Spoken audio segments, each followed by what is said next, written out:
Haunted House Studios presents Somnarium.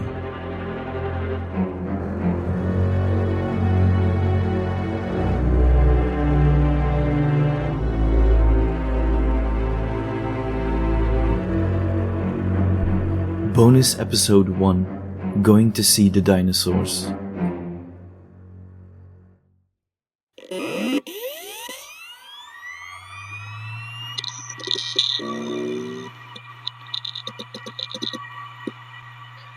So, I've got something different today. Maddie was tinkering around with the hard drive and managed to unlock a new folder. She said she found yet another hidden partition. It really makes me wonder just how many more things there are hidden on this drive. Anyway, the folder is a collection of case files that are structured differently, and from what I can tell, they're cases that Renwyck never accepted. The usual stuff is there: patient application, some of Renwyck's thoughts, even the occasional sleep diary. But no consultation. Renwyck never even met the people in these files. I guess she must not have noticed a pattern in these cases. First one is a guy who has had a streak of bad luck, drinks too much, and ends up getting disoriented and lost before ending up in the Northern City Zoo. This should be good. Case of Lukas Stonebridge. Request for consultation denied by Dr. Susan Renwyck on March 18, 2009.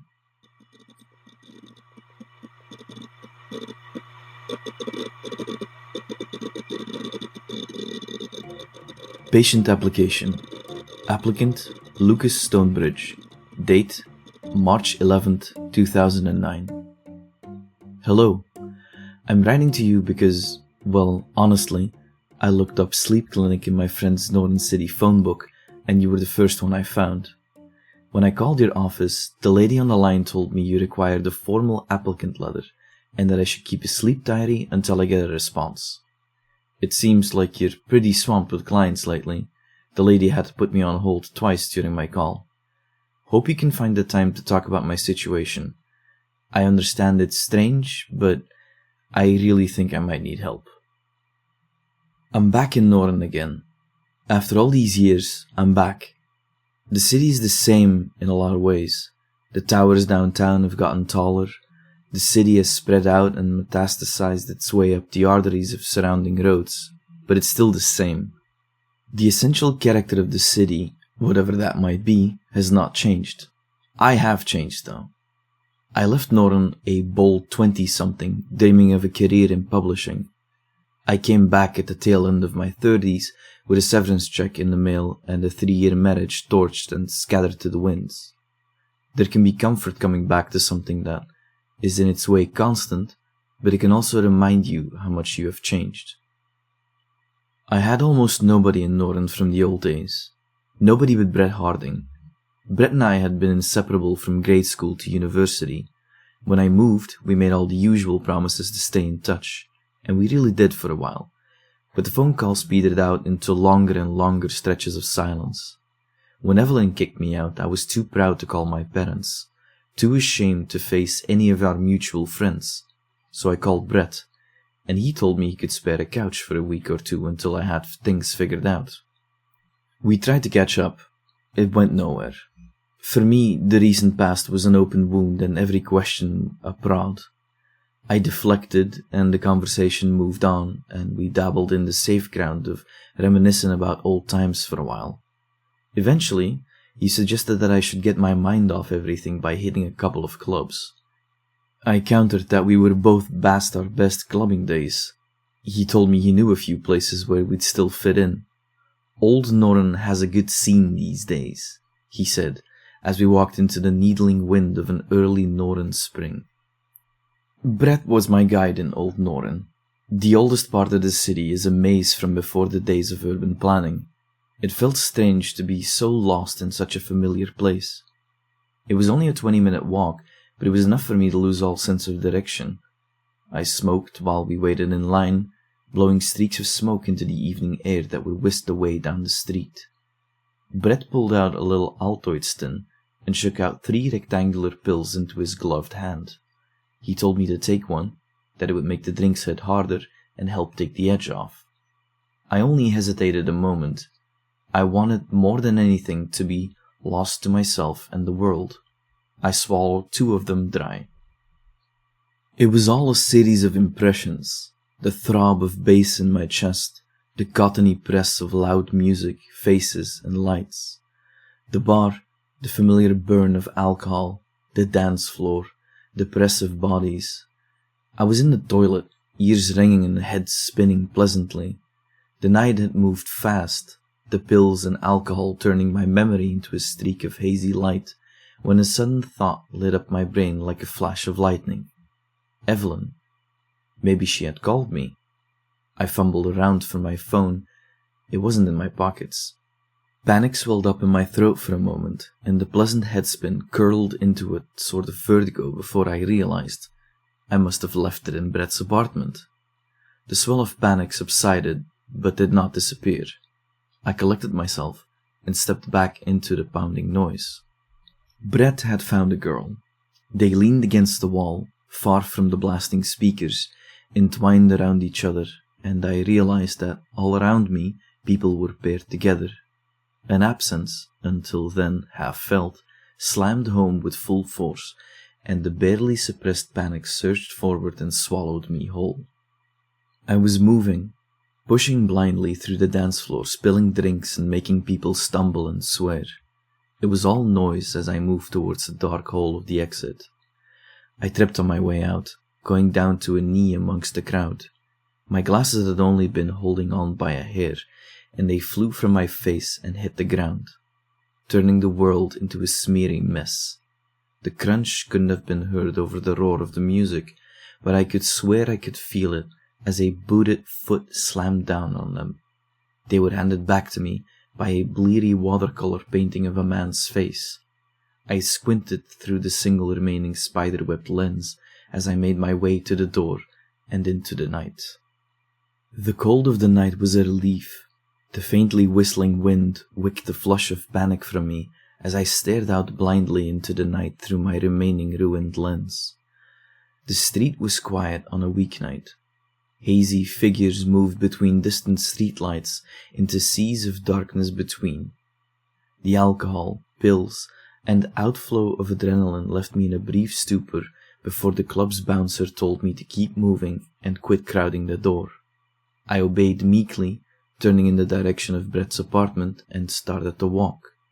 He had given me a spare key, and even if I was sure he would be upset that I ditched him, I couldn't face the idea of turning back towards that music and all the dancing, writhing pairs of people.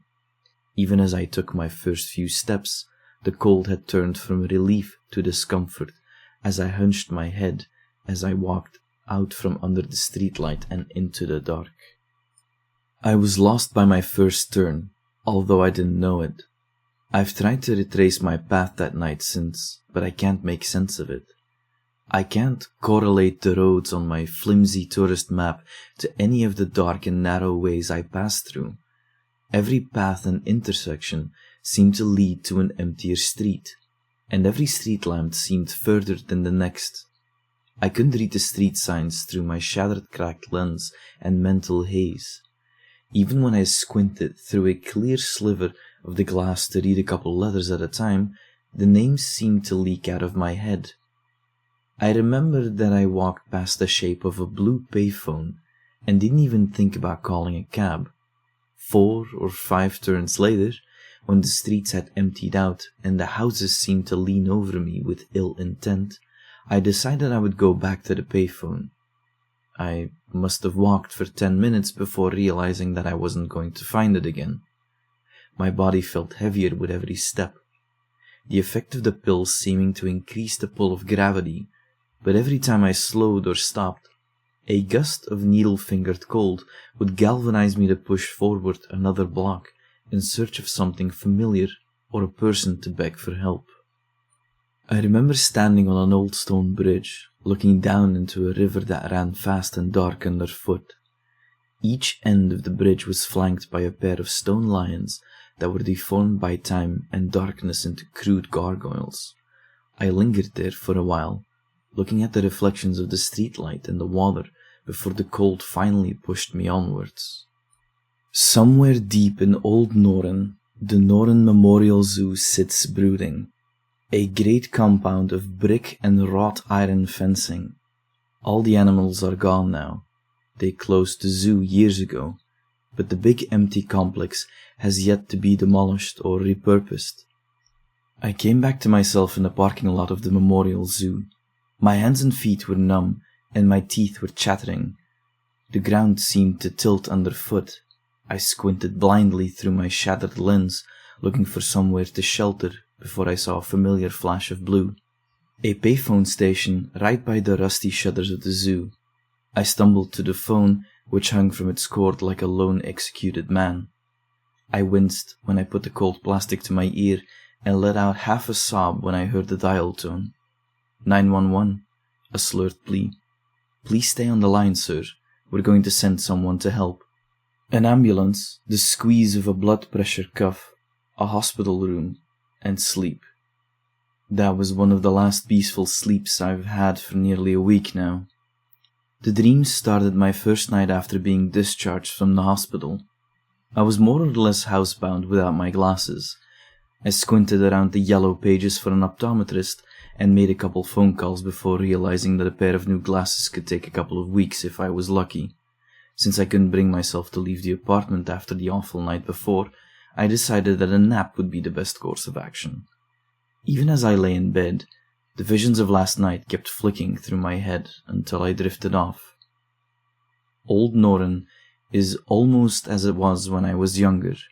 Back in the days, Brett and I would ride the bus through this side of town on our way to the mall or back. The buildings are tall and whitewashed. I'm standing under the pooling orange glow of a streetlight amidst the penumbral shadow. I can't remember if I just stepped off that old bus or if I stumbled my way out of a club, but I'm alone in the street. Is the smell in the air cigarettes or exhaust fumes? I look up and down the street for a clue as to which might lead home, but this place that is nearly Old Norren refuses to give a clue. The street light flickers, and the ethereal sense of safety of the light is banished. It's as clear a signal as the starting gun of a race. I pick a direction and start walking towards a distant intersection. With every twist and turn, the streets grow stranger. Some streets are lit with the old orangey incandescence of my childhood, while some are washed in modern pale gold. With every turn, I am not only less sure of where I am, but when I am, or who I am. I am sure of one thing, though. With each corner, each new street, the buildings loom taller, and their shadowy windows and awnings gape deeper. The shadows seem to greedily swallow the sound of my footsteps on the cement, and leave only a growing sense of space and silence. Whenever a light above me would flicker, or one behind me would go out, I would sprint to the next oasis before the dark could catch me. Every night is the same. No resolution, no answers, but there's a growing sense of proximity, that there's something in my dream that I am approaching without my intent. Somewhere that, when I try to find home, I am doomed to find instead. When I wake, I struggle to ground myself in the world. I feel exhausted and disjointed. I expect to wake up with Lynn beside me, or in my childhood bedroom, and when I realize I'm on Brett's couch, I have to reorient myself. It's silly, I know, but this exhaustion and confusion is really getting to me. I'm just hoping you can prescribe me some exercises or medication that could get me through a night in peace. I'm keeping a sleep diary like your receptionist recommended. Please, get back to me soon.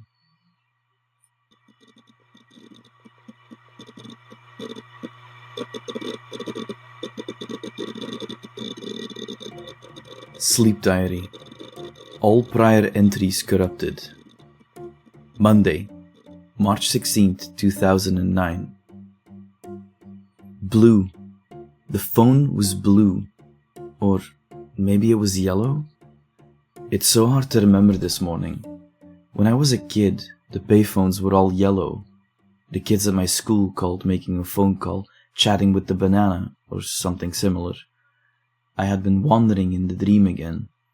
With every turn, that sense of progress increased, and with a growing dread. The buildings loomed taller and stranger, and light and shadow met with a razor-edged definition. I arrived at a T intersection, and on impulse I turned to my right. The payphone sat directly beneath the next light.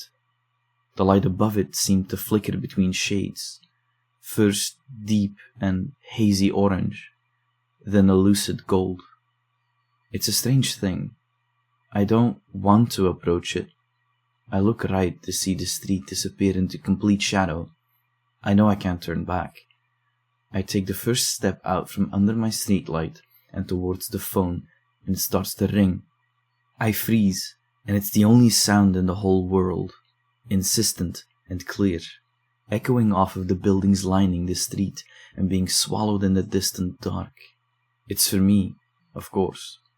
I cross the gap like a wary animal, and my hand floats trembling at the receiver of a phone that is somehow both blue and yellow. I don't want to answer. The receiver is at my ear, and there's a voice. "Lucas, don't be afraid," the voice purrs into the receiver amid a roaring sea of static. "Something wonderful is happening. We're going to the zoo. We're going to see the dinosaurs."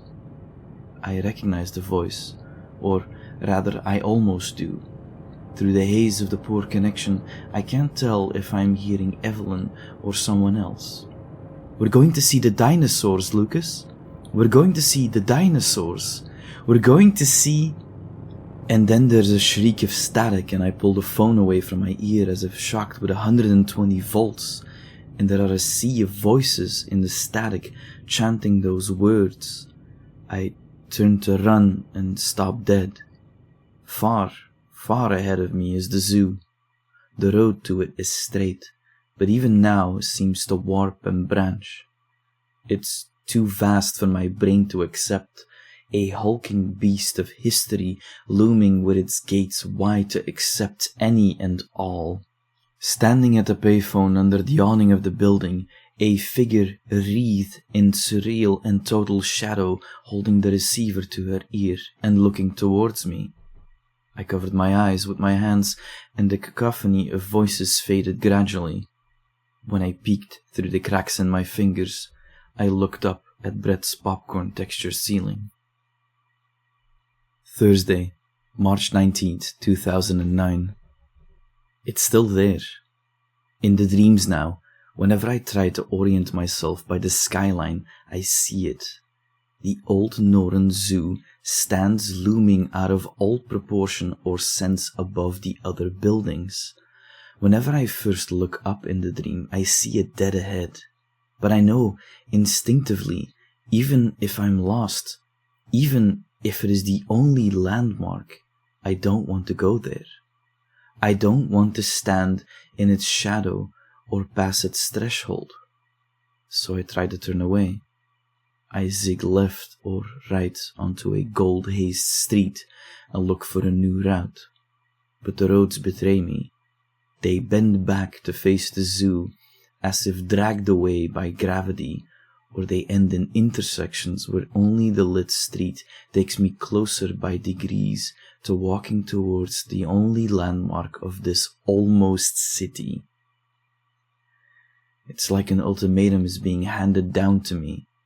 I can walk into the dark and be truly lost, or I can move an inch at a time towards a thing that is visible and somehow more unknown.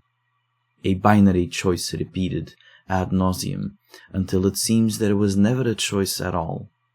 And so, in my winding and reluctant way, I approach the old Norrøn zoo and wake with memories of its distant figure in my mind. If you ever read this, Dr. Renwyck, I did call your office again. I was on hold for nearly a half hour before your receptionist spoke with me.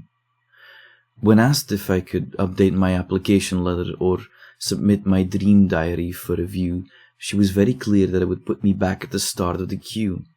I tried to ask her why that would be the case, and she said something about how everything was sealed for privacy, so it couldn't be updated once submitted. I'm embarrassed that I didn't take that in stride. She hung up on me midway through my explanation why that was a stupid policy. The clunk of the receiver stopped me in my tracks just as I was building up steam. For the record, doctor, I still think it's a stupid policy, but please don't take what she says about me too seriously.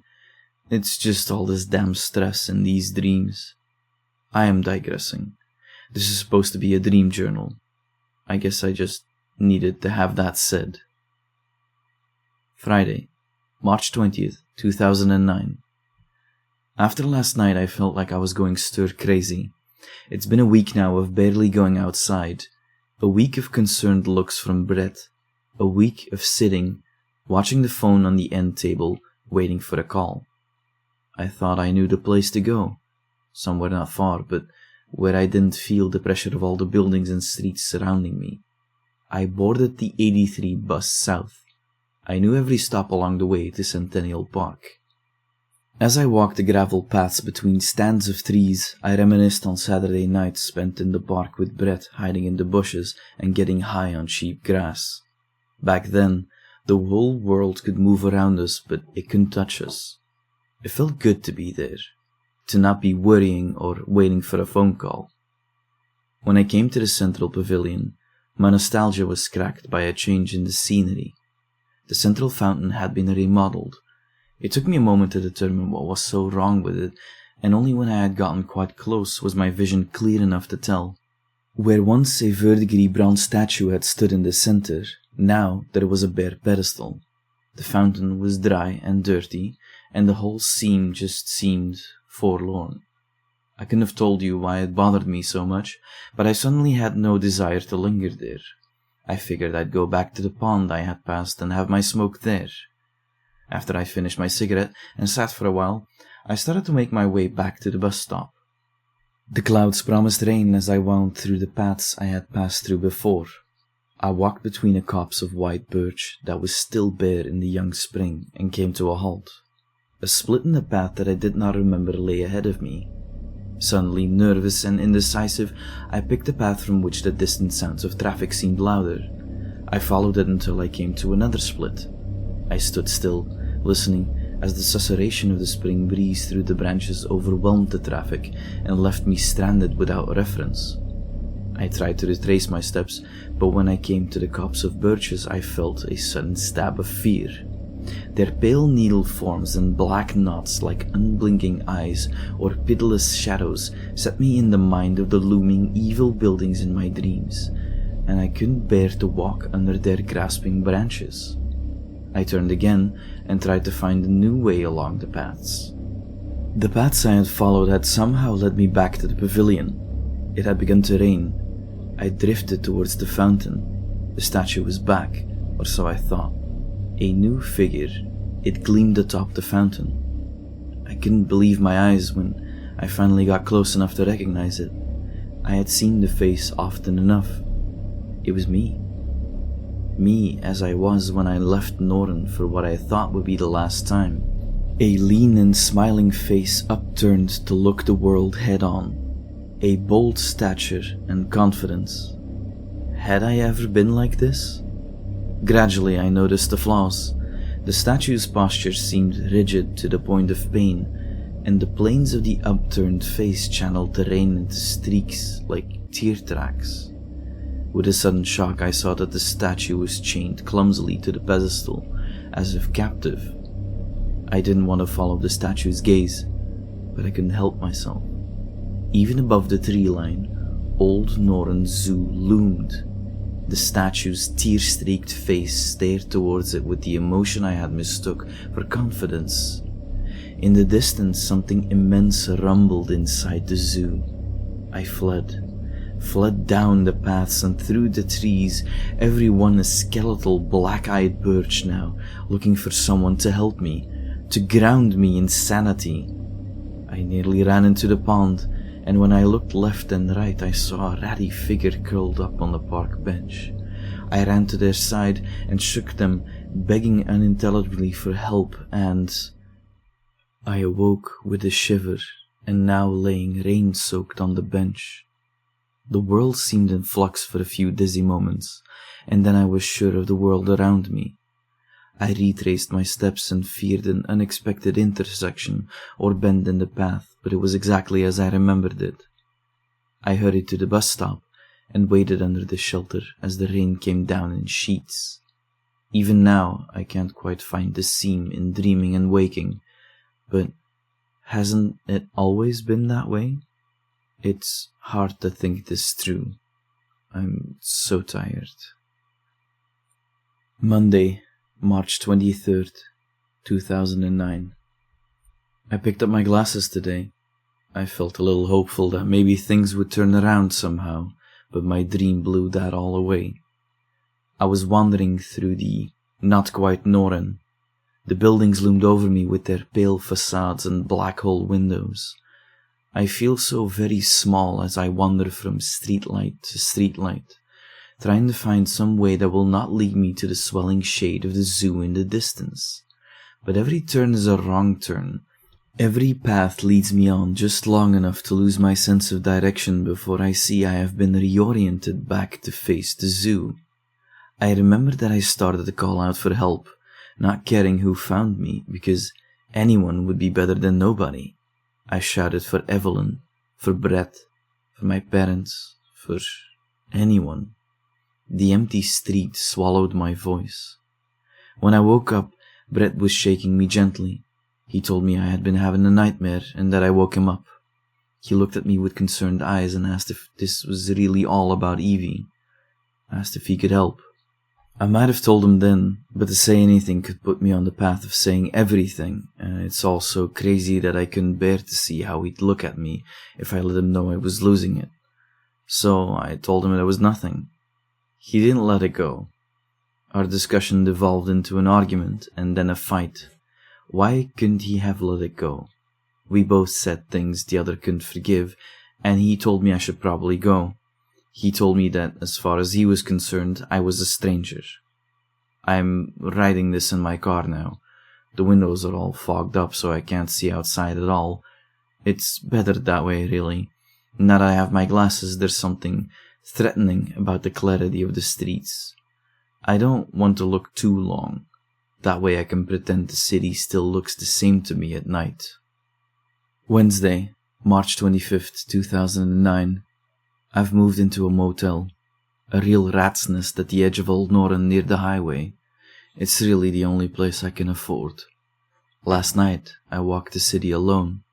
I hurried from light to light, trying to outpace the darkness behind me and break from the path of the zoo ahead of me.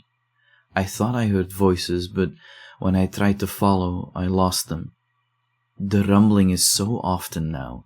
There's something in there. Something in the zoo is waiting impatiently for me to find my way to it. I'll make some phone calls tomorrow. I need to see if there is someone else I can stay with. Thursday, March 26th, 2009. The dream came into focus all at once. The city surrounded me like a cage, and Norren Memorial Zoo loomed huge on the horizon. I could hear water running. I could hear footsteps. I could hear people chanting. It was the same words in an idiot chorus. We're going to see the dinosaurs. Over and over. The chant feels like the start of a nursery rhyme, something that's incomplete. I followed the voices, winding through the streets until I saw them. A great procession was crossing the bridge flanked by the 2 stone lions. Their faces are half lit by orange streetlights. I watched them cross. I felt the sudden desire to follow them, if only to not be alone anymore. Their destination was fixed, but wasn't mine as well? A figure in the rear of the procession stopped in the middle of the bridge and peered over the side and down into the water just beyond my view. I watched them heft something held in both hands over the side, and seconds later heard a mighty splash. They beckoned for me to join them. I don't know when they first saw me. I only hesitated a moment before I joined them on the bridge. It was Brett. He was maybe 10, maybe 12. Somehow we were the same height. There was a stone in my hand now. I looked over into the water and tossed the stone out as far as I could. It plunked into the water with almost no splash, just swallowed. I turned back to Brett, but he was walking away. His high voice joined the crowd. I followed. I couldn't be lost again. I crossed over the bridge and a horn honked loudly and tripped over a curb. I stuck my hand out to catch my fall, and my hand wrapped around something cold and lumpy. I looked up to see I had thrust my hand into the cold jaw of the stone lion, my fingers wrapped around its chipped and time-worn teeth. Dislocation. It's the only word that can describe the feeling. I stood by the far side of the bridge in my shorts and jacket. My shoes weren't even laced. I had never sleepwalked before, and the feeling of... I really can't think of another word than dislocation, was nearly unbearable. It made me feel physically sick, and I slumped against the pedestal of the stone lion until the world stopped spinning. Above me, a streetlight flickered. I tried not to look at the buildings as I searched for a bus station that could take me back to the motel. I'm writing this now as the sun comes up. I will not go outside today. Date unknown. I'm not sure what day it is. I'm not sure if I'm actually writing this. Ever since that night on the bridge, I can never quite tell. Waking and dreaming seems to dovetail into each other. Sometimes I look outside and it's day. More often it's dark. The buildings are wrong, looming and warped. My dreams made manifest. Sometimes the streets are lit gold, sometimes deep orange. I know that if I went out looking for a payphone, it would be yellow. I'm not going out, but my dreams carry me there. I'll dream of walking the streets, caught between fleeing from the building and chasing the procession of people going towards it. The procession has gotten louder now. I can hear them, their voices echoing down the streets, the sound so scattered that it's nearly impossible to track. When I find them, their faces are smiling, but tears trace lines on their faces. Their voices are full of anticipation, and my heart seems to thrill with excitement too when I hear them. I cannot do anything but follow. Sometimes the thing that has made the zoo its shell shifts and the world shakes like the skin of a drum. They all fall silent then, before chanting even louder, brought to apparent ecstasy by the nearness and restlessness of the destination. Most nights I don't find them. I try to follow the voices and end up alone, my only landmark looming so great and close. Sometimes I wake in my bed. I use a pant leg to tie myself to the bed before going to sleep. Some nights my precautions do nothing and I'm on the street. I need to leave. I did try to leave, actually. I figured if I could just drive away, then maybe it would all stop. The city didn't let me. Turn after turn, the roads emptied out until it was just me and the empty eyes of the windows. When I turned the corner and the zoo was right ahead of me. It wasn't diminished by the daylight. Its shadow stretched out before it as if to reach me and pull me closer. I know it lets me go. I could feel the mental hook that had pulled me here slacken, but there was no real release. It's night now. I have the curtains closed, but outside I can see the lights changing through the fabric. Orange to gold and back again.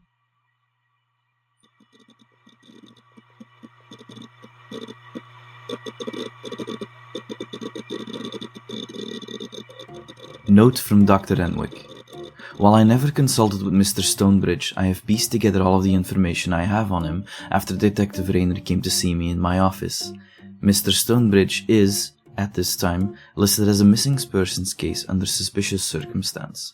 A copy of the police report was provided.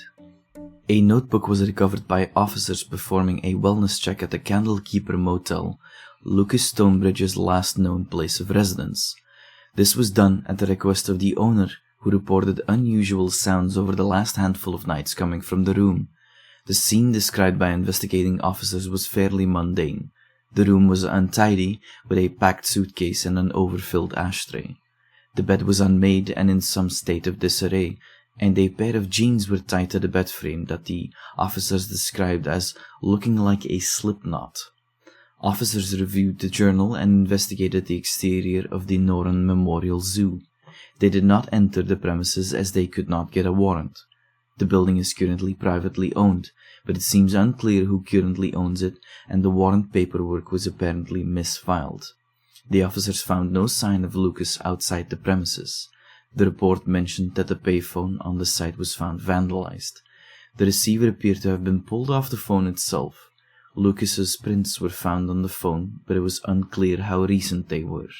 The receiver was not recovered. Lukas's case remains unclosed. This copy of the sleep diary was printed for review by Detective Rayner and provided to Dr. Susan Renwyck in the process of expert consultation. As a final note, Mr. Stonebridge left a voicemail for me in the middle of the night on March 28th. My office has provided a copy to Detective Rayner as a evidence for Mr. Stonebridge's disappearance.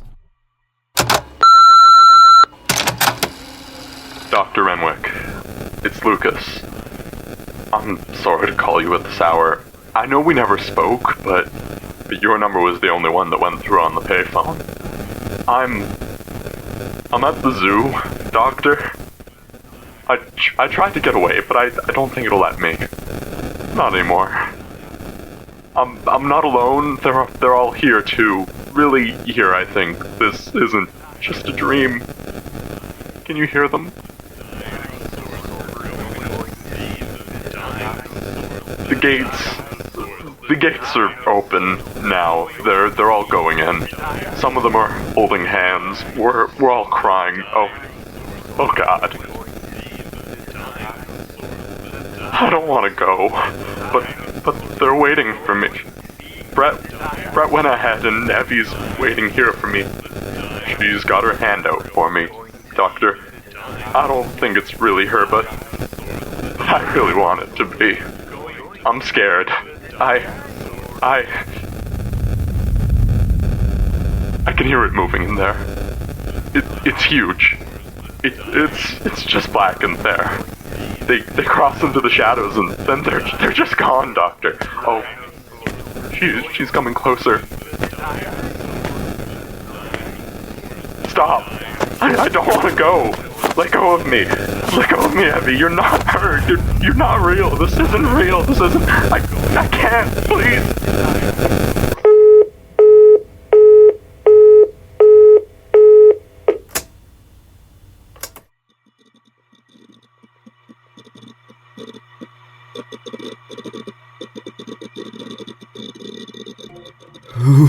Whoa. That has to be one of the creepiest audio recordings I've ever heard. Seems like even Renwyck makes mistakes. She messed up. She failed to notice the pattern in time. Or maybe she was too busy to take extra patients. Regardless, she was too late, if that even matters at this point.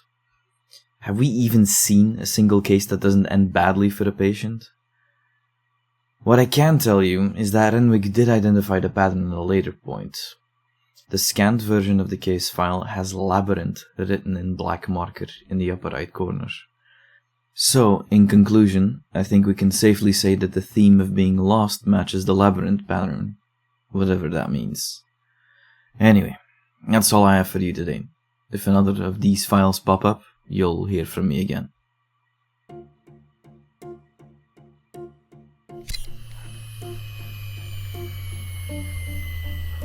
Today's episode was part of the Submit Your Nightmare fan contest. This nightmare was submitted by Mojo 1020 and produced, adapted, and edited by the Haunted House Studios team. If you'd like to participate in future Submit Your Nightmare contests, be sure to join our Discord community to stay up to date with the latest developments. That's www.hauntedhousestudios.com/discord. Thanks for listening.